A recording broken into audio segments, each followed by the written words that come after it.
Hi guys, and welcome back to Jurassic Collectibles. I'm absolutely delighted to bring you another Papo review today, and we're going to be looking at this guy.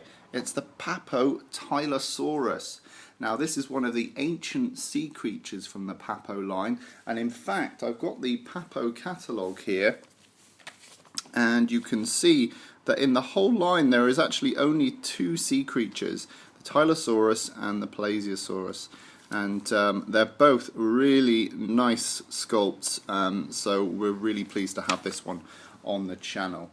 Now, Tylosaurus belonged to the family of ancient sea reptiles called the mosasaurs. The plesiosaur was part of that family, and also the giant sharks. And it really is a wonderful sculpt that's reminiscent of a Charles R. Knight painting that I really like, where it's got really choppy seas, and there's a Tylosaurus just bursting through the water to grab some fish, and it's a really striking painting, so I'm glad that they've gone with that sort of stylization. And the main thing that makes me say that is the head is really sharp and pointy, and in that painting the stylization matches the way they've sculpted this guy. So I'll just give you a little 360 so you can have a look at him from the other side as well. At first I thought he was a little bit plain compared to some of the other dinosaurs that we've seen in the line, but now that I've had him for a couple of days, he really has grown on me, and I've appreciated the sculpt more and more the more that I've looked at it. Okay, let's get a closer look at this guy. So my favourite aspect of the Tylosaurus, hands down, is the head sculpt. It's a really dagger-like sharp head with an array of sharp teeth and a really menacing eye as well. I love the crest that they've done along the top here.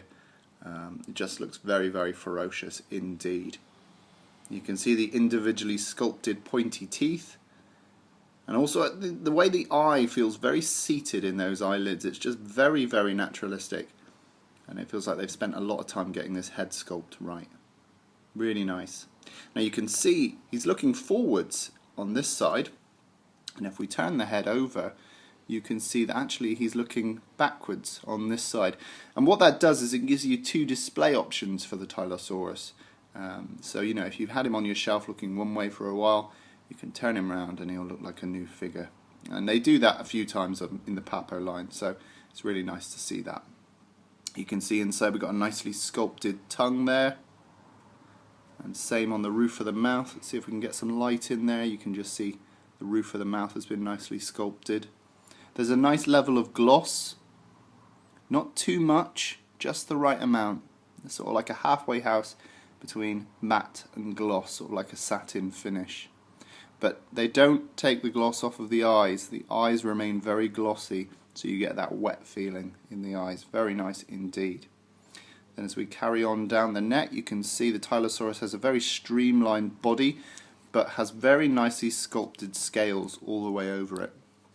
I really like these ridges running down the back. Feels very sort of crocodilian, and I really like that. Then here we got the flipper. There's some nice lines of tension going across the body here, where the skin is being drawn as the flipper moves.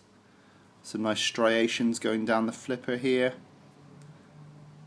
And underneath you've got a nice variation in the size of the scales. They're quite big underneath, and also they've sculpted these sort of striations running along the scales here underneath.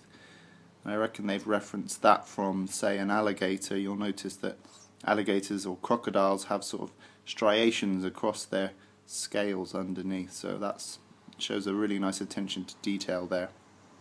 I love this sort of swollen abdomen where all the organs are. I really love that sort of feeling of a swollen abdomen. It's really cool. Very nice indeed. And then as we carry on down, we've got another flipper here. And then I'm very fond of this tail. I think it looks very, very naturalistic. It reminds me of a tadpole. And it's really nice. Really cool looking. You can really imagine that powering this Tylosaurus through the water. So, yeah, very nice indeed. Lovely sculpted scales and lumps and bumps. Again, you get a nice feeling of the tension in the skin here. You can feel these bits of skin being pulled up to power this. Very nice indeed. So a lovely, lovely sculpt. Okay, so size comparison time. Let's bring in the classic Papo Green T-Rex. We have reviewed this one on the channel, so go and check out that review. We're also giving away one of these in the competition on the channel homepage, so make sure you go and check that out because you could be in for winning this guy. Really, really lovely sculpt. But you can see the Tylosaurus comes up to about the Tyrannosaurus ankle, but more than makes up for it in its body length. It's way taller than the T-Rex. The T-Rex only comes up to its flipper. So this Tylosaurus is quite a substantial beast, and I just think it looks very, very in line with the sort of ferocious look of the Tyrannosaurus. So that was today's look at the Papo Tylosaurus.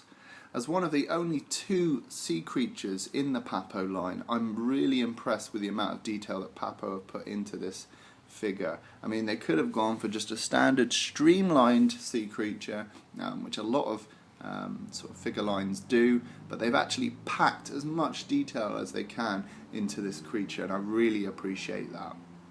If you guys are looking forward to Jurassic Park 4, at the moment there are rumours that there might be sea creatures in the film, so maybe we will see a Tylosaurus or a Plesiosaurus in the film. Let me know what you think about that in the comments below. Will you be picking this guy up? I think I'll be picking up the Plesiosaur as a result because I'm pleased with this piece.